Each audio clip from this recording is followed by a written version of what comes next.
raise your hand if you've ever been part of a book club. Hello, I'm Allie, the Literary Sewist. Here in my crafting castle I create projects inspired by the books I read. And yes, I do run a book club for this channel. I'll leave links in the description below so you can join us. In the meantime, I'll be discussing the Southern Book Club's Guide to Slaying Vampires while I go slay some vamps. Okay, just kidding. I'm going to be sewing something that our main character would probably get a pretty good giggle out of.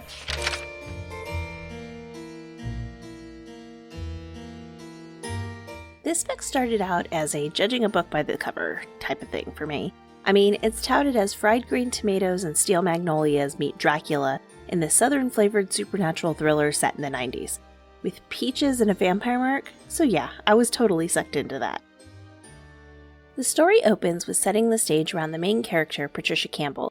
She comes across as a stereotypical stay-at-home wife and mother in suburbia. She's a little quiet and shy and isn't very good at making friends. So when she gets invited to join a book club, she jumps at the opportunity to meet new people. The leader of the book club, though, is very specific on how she wants to run things, which isn't the most fun, but Patricia keeps it up anyway. One of the other wives invites Patricia over for tea. They both agree that this book club is boring and not at all what they want to be reading and discussing. So the two of them begin stealing other wives to join their own book club. Now they get to read and discuss true crime books. They get in heated debates, and overall they really just enjoy each other's company. Patricia has found her place within this small community. So what if she had bigger dreams for herself? She was married to a wonderfully ambitious doctor, has 2 incredible children, and friends that would do anything for her. After being attacked by an elderly neighbor who later dies at the hospital, Patricia meets James Harris, who is new in town and just happens to be the nephew of the deceased elderly neighbor. James has inherited his aunt's home and must learn to settle into this community. Patricia is feeling somewhat guilty for the aunt dying and decides that she will help this handsome newcomer settle in. She co-signs for him to have a bank account, invites him to her book club, and even has him over for dinner multiple times a week. But when children begin disappearing, with some even committing suicide, Patricia begins to suspect her new neighbor.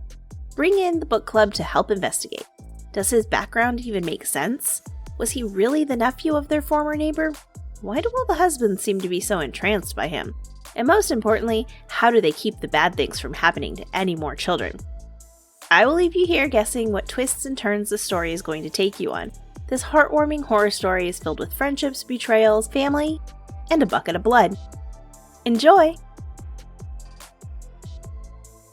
Book club discussion time. So, tell me about your own book club experiences. Did you share a love for a particular type of book? Did you take turns choosing? Or do you prefer solo reading? Let me know down in the comments.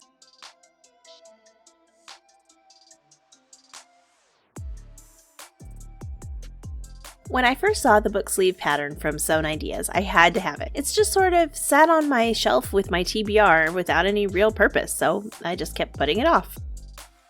Then I read the Southern Book Club's Guide to Slaying Vampires, and I knew that dear sweet Patricia was the type of person who would pass by a bloody book sleeve, then buy it without a second thought. I can see her being all giggly and giddy as she packs up for the next book club meeting, just itching to show off her find to her true crime bookmates. And of course, they would all be dying to pop over to the store and get matching book sleeves for themselves.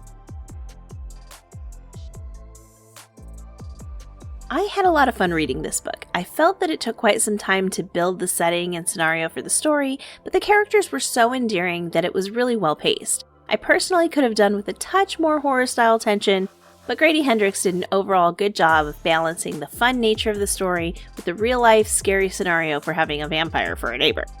This would be a 4-star read for me. While I thoroughly enjoyed it, I still wanted a little bit more, but I guess that's what you get when you're a lifelong horror fan.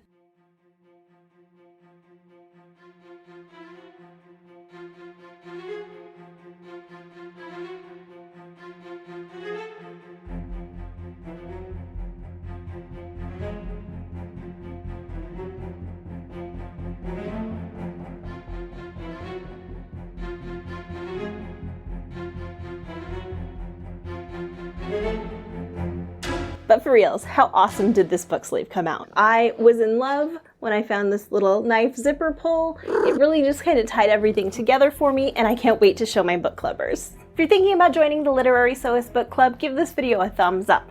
But in the meantime, since you're still here, pop on over this way for even more of my book-inspired sewing projects, and I'll see you next time.